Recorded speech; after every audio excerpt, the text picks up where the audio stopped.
Russell, the international break has probably given you a little chance to kind of pause, reflect on the opening few weeks of the season. What do you feel has been the toughest thing for life in the Premier League for you guys? I think just the level of competition, probably. I don't feel any different when I stand on the sideline. It feels exactly the same as it did when I first started at MK. So at that point, you're immersed in the game and you only think about the team. So, all of this changes, of course, the level of scrutiny and the media demands and all that stuff. But really, it's the same. It's the same job. It's just the level of competition that is different. And I'm enjoying it. I'm really enjoying it. I've enjoyed the learning. I think we've learned a lot in the first few games. I feel like we're really close to being who we want to be and what we want to be. And now we need to improve on the first three games, as we do in any after any game. We try and improve what we do and learn from what we do. And I've enjoyed the break in terms of seeing what we really need to focus on. The scrutiny. So how do you go and deal with that? Have you found it quite overwhelming at times? No, not at all. Not at all. It's the job. So, or have you sort of almost enjoyed it and relished it? No, I don't enjoy it either. So do you not? it's not a problem. It doesn't overwhelm me one bit. It doesn't. It's just part of the job. So, but it's the same last season. So we had a period last season at the start where we had a really tough time, and then people can say what they want with very little recourse. So people who don't watch us very often and will judge us based on the highlights reel of 8 minutes or whatever it is.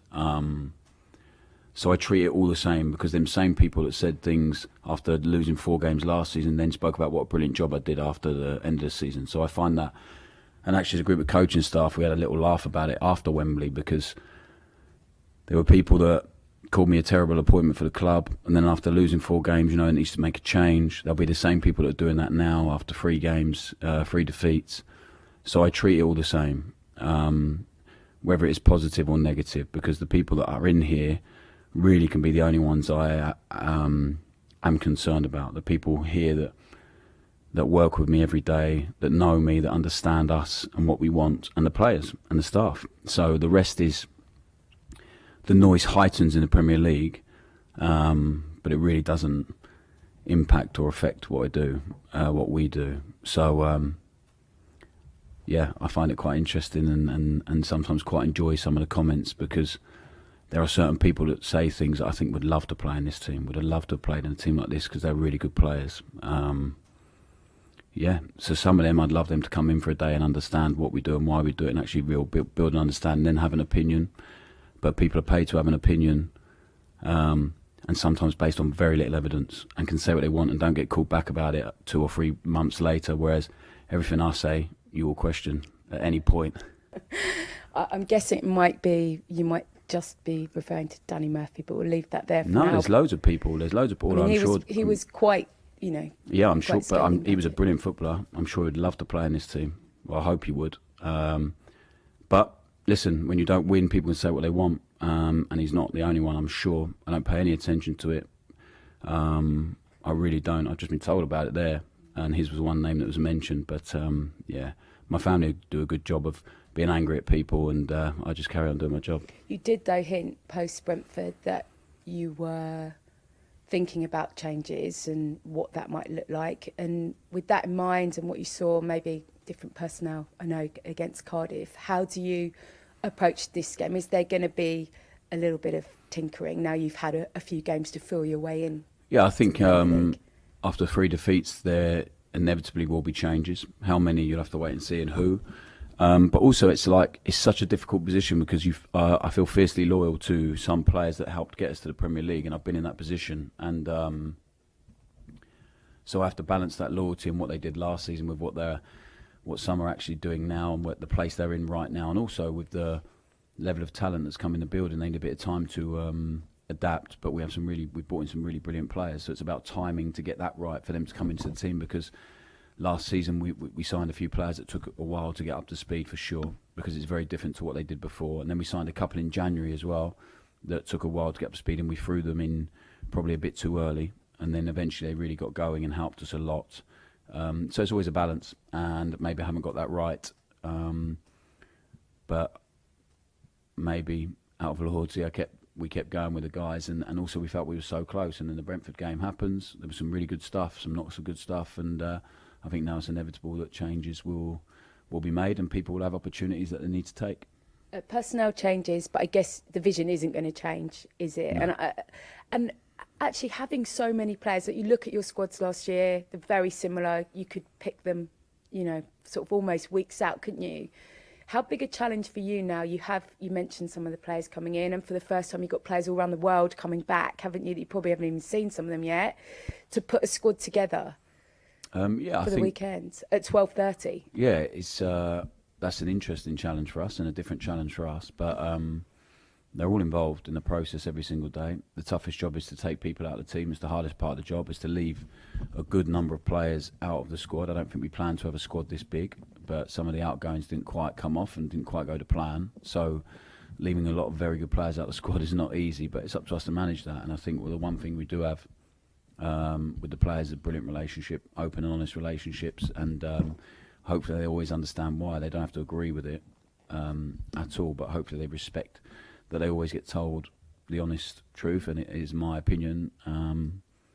But yeah, I don't expect them to like it and not to be involved and stuff like that. But it's been, they're all back now. They all trained today. They're in a really good place. I've loved the way they've trained today. Everyone, the guys who are not involved as well, and now they have to put it on the pitch. Yeah, can I just ask you about Brereton Diaz, because he came off after 35 minutes. Was he all right? Yeah, is he fine, okay for yeah. you? I mean, did you get to the bottom? Off after 35 minutes. But, yeah, it's a long way to go, isn't it? Do you know why? It's not an injury, so I guess the coach has his own reasons, but it's not my job to ring the Chile coach and find out why Ben comes off. So I'm sure Ben will give me his reasons, and but yeah, he's here now. That's done. He has another cap. And we have a lot of guys who went away and had a good time, and some guys that come back a bit frustrated with a lack of minutes or very few minutes. So, but thankfully they've all come back injury-free, and I think that's all you can ever ask for as a manager after an international break. And just finally from me, United, it's been difficult few weeks since the start of the season for Erik ten Hag. I mean, you talk about scrutiny, the levels towards him.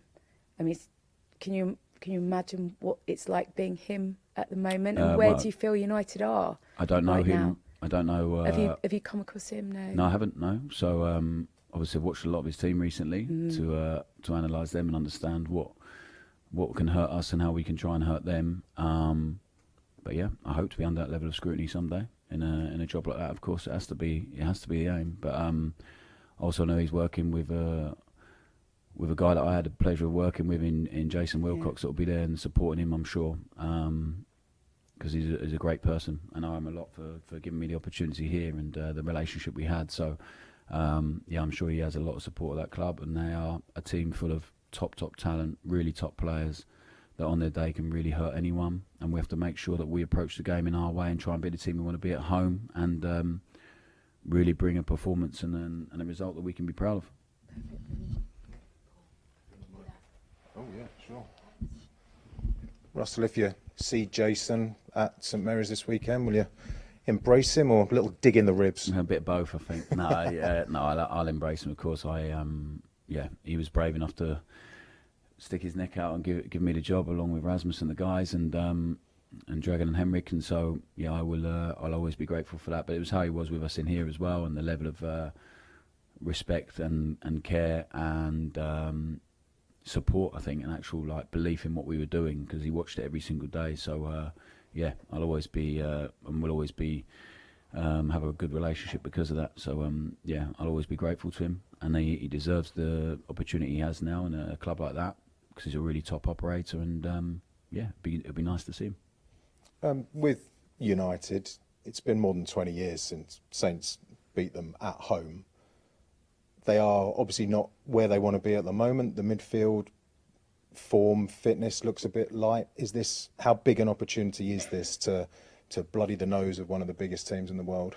I just don't see it as it's not about hurting Manchester United. It's about us trying to win a game, and it's about us trying to kickstart our season and get ourselves going. And so I don't care what it does to them until I'm not out to go and hurt Manchester United. I understand the sentiment, but I want to win a game of football for us, and it feels very much like the Leeds game for us last season. It was an early kick-off on Sky after 4 defeats, and the guys came out with incredible aggression, intensity, and put in a performance that really kick-started us, and we didn't lose for 5 months after that. So probably not going to happen in the Premier League, but I hope that we can put in a level of performance that we did that day under big pressure, really. And I want the guys just to enjoy themselves and be the team that they have been and we want to be.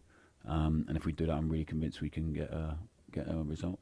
And Gail mentioned that at the end of the Brentford game, you'd said this lineup would be different. Did you know then what this lineup is likely to look like, or have you had an international break with lots of headaches and difficult decisions where so many players are pushing and probably deserve starts but can't get them?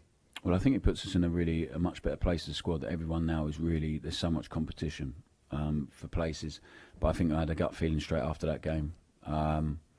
And it hasn't gone too far from that, and we all agree on it as a coaching staff, and maybe one or two differences, but we're really happy with the team we're going to put on the pitch. We're really happy with the work they've put in. We're really happy with where the guys are at. We're really happy with how the players that are coming out of the team have responded to that, and they've responded properly by being good teammates and like I said, not enjoying the decision but training like beasts to push their teammates and push us all to a win, because it reflects on everyone. So yeah, I think now it's about making sure that it's justified and it's the right team in it, and it's the team that goes on to win us a game of football. And you said that everyone's come back from internationals fit. Are there any other injury issues? Are the new signings like Maxwell, are they in contention? Yeah, Maxwell's in the squad. Everyone is pretty much fit now apart from Camaldine. So Camaldine, and he's very, very close to being fit. So we have a big squad. So it's going to be a lot of selection headaches just to get into the squad, let alone the starting 11. That'll do me. Thank you. Adam, how do you deal with those players like Camaldine, Paul, who would have expected not to be here by now, and of course the last minute for Camaldine with Ajax and stuff? How do you sort of integrate them, but with them knowing they're not necessarily part of the plans? It's very hard, isn't it? In the best way we can, by making sure the door is always open for them, that they train well with the team.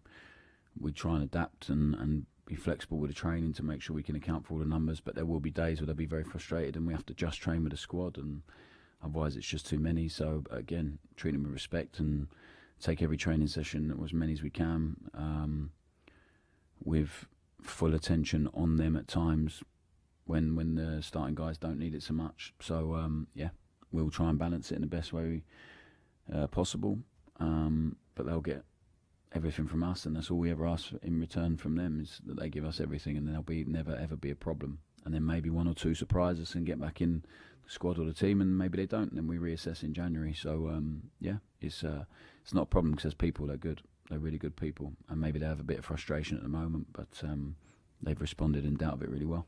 Maxwell Cornet burst into the Premier League at Burnley, and then had a tough time at West Ham. I've hardly seen him in the last year or so. But he's sort of peak age, like 27. So what have you seen in him? What's he got to offer this team? Well, he's got something different to what we have. He's really powerful, really flexible on the front line, can play anywhere along the top line. Really good character, really like him. You know, Flynn spoke so highly, Charlie Taylor spoke so highly of him, played with him, and he scored goals at a level, and in a really brilliant breakthrough season in the Premier League. And then for whatever reason in West Ham, a lot of injury issues, and so if we can keep him fit and get him back on track, he'll be great for us, and it'll be really good for him. And he's a really good footballer, so he really suits what we want to do. So I think it's a really good sign, and one we're really happy with. We've talked already to death about the narrative and the way we're doing things here, but the one part of it people don't talk about is how good the squad is, and that you're coaching them to play the way you want them to play. So how confident are you that improvement that they'll gain from the first 3 matches is ongoing and will keep you up? Yeah, and I think it's been, in 5 years or 5 seasons as a manager, it's been that way every single season, that it takes a bit of time, and then by the time they get into gear and into flow, they always get better as the season goes on. So it's the same. We've integrated a lot of new faces this year. A lot of players also playing their first, that we have already, that are playing their first real season in the Premier League. A lot of guys that had a tough time last time round. So you take all that into the mix, and it's an interesting balance. But they've done some brilliant things already, and we have to keep showing them and evidencing that, and making sure we're working on the stuff that we need to. And I think hopefully we will keep learning, keep developing, keep improving as a group. they're in a really good place culturally as a group, and how they treat each other and how they train and how they behave. And we have to maintain that always, despite results. And the process is always so important, and then the outcome will come. And I believe that ever since I started, and I believe that now. And I really do. I'm really excited about what's to come with this group in this league. I'm really, really excited. And yeah, we just have to be patient with them and make sure that we keep working. And of course, the narrative around Manchester United is people think, well, they're not very good, they're going to come to St Mary's, got a chance. But I always think the problem is we always end up underestimating Manchester United. They still finish in the top 6 for most seasons, and everyone says they're not a good team, they don't play, press well, but they've got really good players, haven't they? And I think we sort of forget that. Yeah, I don't think any of us are underestimating Manchester United and the challenge and what it takes to play for that club, and the level of individual talent they have, and the coach they have, and the level he's been at. So yeah, I don't think any of us are underestimating. It's going to be a tough game. It'll be a really, really tough game. And so yeah, I'm really looking forward to the week. It'll be 3 brilliant games for us, and people will have a chance to really show what they can do over the week and really stake a claim and push forward as a group and a team and as individuals. So it's exciting for us. And for 10:30, George? Russell, you've obviously had that almost 2 weeks in an uninterrupted period of training. But what's pleased you most about that? Reduced squad numbers, but what's pleased you most about the players you've been? Mate, it has been interrupted because we've got about 12 players away, so it's definitely not uninterrupted. But what's pleased me most is the way they've worked, how hard they've worked, how buoyant they've been, how enthusiastic they've been to work and run and train properly. And I love working with these guys. I love training. I prefer it when we have a game to work towards. But yeah, so easy for them to switch off and take it easy. But they've trained like beasts, and I love that. And I love training this morning. And now, honestly, they just have to go and put the same mentality on the pitch, and with the same freedom, the same belief in what they're doing, the same aggression and intensity they've trained at. And if they do that, we'll be more than fine. When you have players away, is there more of a temptation maybe to play the players that you've obviously seen in close quarters over the last 2 weeks? Well, I think you have a feeling before everyone goes away about what to do next, because we've had a look at Manchester United, and then you do more work on the opposition and ourselves and our 3 games and the performances, and then maybe that reinforces it, or maybe it tweaks changes your mind a little bit. But yeah, I think all our guys have come back fine, fresh. So I don't think we're influenced too much by how we've trained over the period. But there are some guys who have trained brilliantly, and of course if they're playing already in your mind, then great. And if not, okay, they're ready to respond and come back on the pitch if they really need to. You touched there on fitness. We see Ross Stewart in the video on the social media channels recently. Is he sort of in contention now? He'll be in the squad on Tuesday, Ross. Yeah. That's good, because he's obviously had a lot of setbacks across. Yeah, he's looking brilliant. He's been in a really good place for a good few weeks now, so the temptation to unleash him at some point. But we have a lot of players who will be frustrated to not be involved at the moment. So Ross just has to bide his time and be patient, and maybe involved this Saturday in the squad, but definitely on Tuesday. And then after that, it's up to him to make sure he stays there. I'm looking at the squad numbers. You've got 26 players who need to be registered, because obviously the 20 and under don't need to be registered. Ben Reeves as well, potentially makes that 27. It's a difficult conversation for players who can't be registered. That's been done. Gavin won't be registered as a player for us because he's injured until January. So it's a really simple one. And Gavin understands that. We've had a conversation about it. And then we'll assess Gavin's situation in January and what happens and where we're at as a group. But yeah, our feeling at this minute in time and a plan for Gavin hasn't changed from day one. And I think he's on board with that. So yeah, it's tough for him, but it's also common sense whilst he's injured and can't help us during that time that he would be the guy to be left off the squad list. Ryan Fraser's obviously come in having not trained with a squad previously during pre-season. How good has it been for him to He's been brilliant. Yeah, he's been brilliant. Been so enthusiastic. We're having to sort of hold him back a bit as well, manage his load and all that. But he's been amazing to have him back in the group. The lads love him. The players have such fondness for him and what he brings to the group and the staff as well. And I think the supporters will love seeing him back at St Mary's on Saturday. So yeah, big signing for us. Great to have him in, and just the way he trains, he's such a good pro. Honestly, it's enthusiastic what he does and what he brings. So yeah, his enthusiasm is incredible. Just a couple of ones on transfers that have happened previously. We saw Jason Gilmer got on deadline day. We can get a chance to ask you about Brentford. So how good is that a move for everybody involved, really? Yeah, I think our preference would have been that Jayden accepted the contract we offered, which was a really, really good one for a player his age. He played a good few games for us last year. I think more than most people in Europe in his position at his age. But Jayden has gone somewhere where he thinks he might get more opportunity earlier. I disagreed with him, and then we'll have to wait and see. So, but the club received a really good price, so it's good business for the club. A big profit on him at an early age, and I hope he goes on to have a brilliant career, because he's a really top talent and a really, really excellent player and really good young man. So he goes with everyone's best wishes, and yeah, hopefully he enjoys himself and does what he wants to do there. And albeit, a bit frustrating for us as coaches to not be able to work with him further, but we couldn't have done any more as a club. So then at that point, if someone's not going to sign a new contract, then you try and get the best deal you can. I think Rasmus and Phil and the gang have done a brilliant job in doing that. And I think it shows young players, there is a pathway here, and if not, it gives you a platform to go on and do something else. So, yeah, good for Jayden, good for us. And everyone can move forward. Some of those, the disappointment of not going to Rangers. Yeah. On time left with that. Yeah, I think it's brilliant for him. I think he just needs to get back playing and get some spark back. I think Sam wanted to go on loan and play from day one of pre-season, really, and then trying to get him back here to a point where to believe he could really help us. I'm not sure we've as a group, him and us, have been able to do that, because I think he had his mind set on playing elsewhere this season and playing every game, and not just competing for a position. But now he has to do that at Anderlecht, which is a big club, big expectation. He has to go and play every week there, and so it'll be interesting. We'll watch with a lot of interest and excitement of what he can go and do, because he needs to put himself in a really good position for us over a longer period. So that's the aim. And he was in such a good place last year, got injured, and hasn't quite got back to where he was. So hopefully this move will enable him to do that. Last one for me, there's a couple of windows still open, most notably Turkey closes tomorrow. Is there any chance that anybody's going to leave, or are you pretty set now? I think there's always a chance, especially with the size of our squad, but who and where and when, we don't know. As the Camaldine one showed us, it can all change very, very quickly, and yeah, we will have to wait and see.